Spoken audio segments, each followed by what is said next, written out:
Hey, welcome to the channel. It's Jack, the muscle and mobility maker with Stronghold Strength and Conditioning. And today, I'm going to show you how to speed up that recovery from that pec strain you suffered. But before we get into it, make sure you take a moment and hit that subscribe button so that you don't miss out on future content like this. Every Saturday, I'm putting out videos showing you how to resolve aches and pains, prevent injuries, and overall optimize your performance inside the gym and outside of it in your daily life and routine. And it doesn't get better than that, so take advantage of it. Ready? Let's go ahead and dive into this one.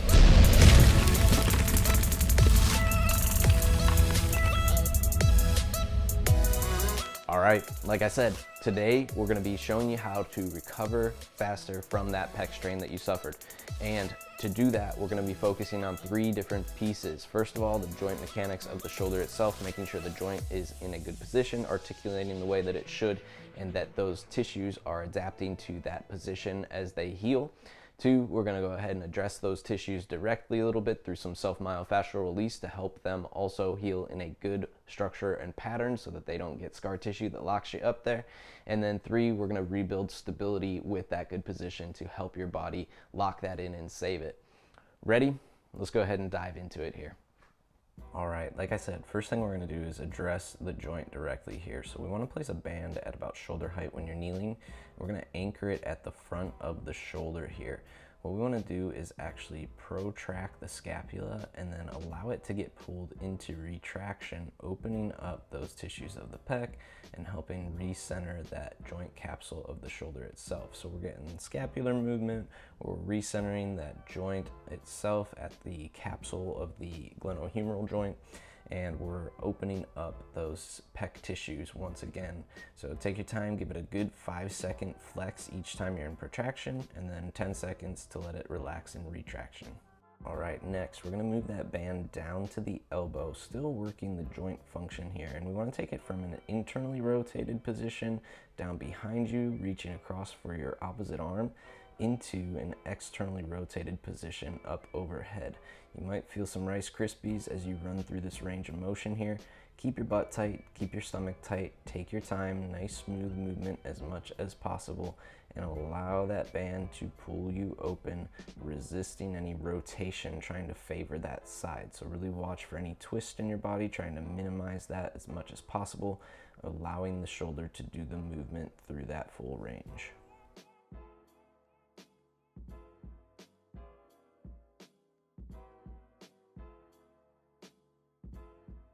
All right, in the last position, we're gonna take both hands into the band, thumbs pointed down to the floor, internally rotating the shoulder, and we wanna allow ourselves to get pulled into that retracted and depressed scapula. Butt tight, stomach tight, so we have a nice line there. And we're just allowing that to open up our chest, our biceps, that whole anterior portion of the shoulder as we lean out into the pull of the band. Now, if you need, you could take the band even higher up to provide a little bit more of extension in this position, but start down low, build your range up as you get more comfortable with the position itself.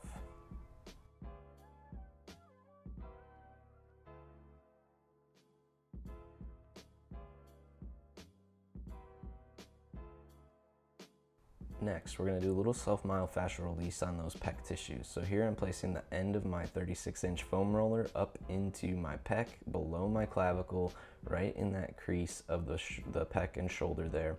And I'm just going to do some protraction, retraction with some load at first. I'll do some circles, and then I'm also going to do a couple swings from up to front and to the back into that internally rotated position with the arm.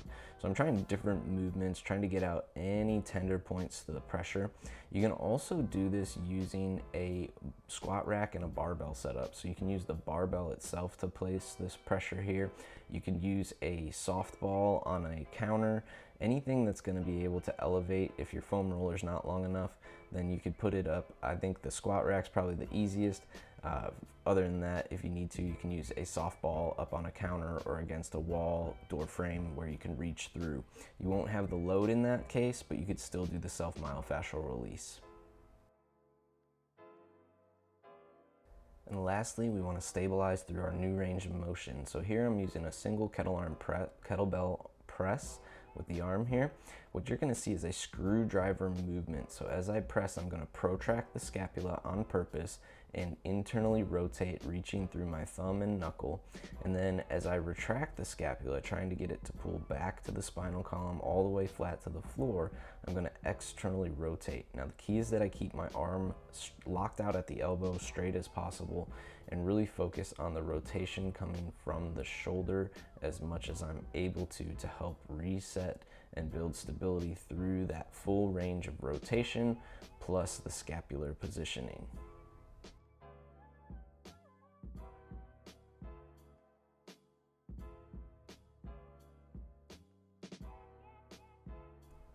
And one last for stability here that I really enjoy because it takes you through your full range of motion is a foam roller chest press. Here I'm showing it with 2 kettlebells. It's nice because they're a little bit elevated with the handles off the floor. It makes it a little bit easier to get into the position.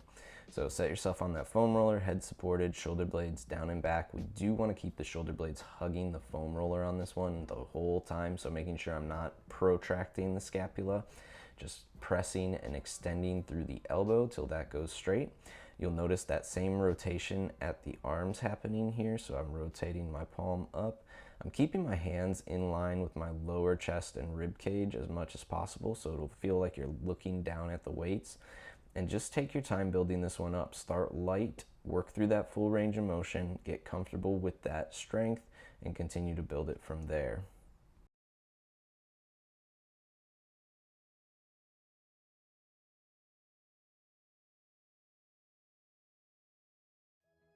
All right, and there you have it. A simple approach that you can use to help yourself speed up your recovery from your pec strain. Address the joint, look at those soft tissues, build stability around it again to lock in that new position.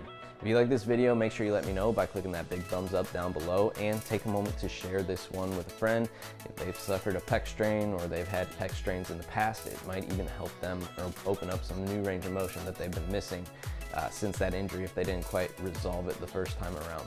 If you're somebody who's been struggling with reoccurring training aches and injuries for some time now, and you want direct help resolving those aches and injuries so that you can train at the level you really want to and not feel like crap all the time, then what I want you to do right now is drop down below in the description so that you can fill out a coaching application and get scheduled a mobility blueprint call. This is our opportunity to jump on a Zoom call together so that I can assess your current mobility limitations, get all the information I need to tailor a program specifically for you, and then also provide you all the information you need to make an educated decision on whether or not you're moving forward with it. If that sounds good, head down to that description, fill out that application, get your call scheduled, and we'll go forward from there. Last but not least, if you have not already, make sure you take a moment to hit that subscribe button so that you don't miss out on future content like this. Every Saturday, I'm putting out videos showing you how to resolve aches and pains, prevent injuries, and overall optimize your performance inside the gym and outside of it in your daily life and routine, and it does not get better than that. Welcome to the Stronghold Army. See you next week.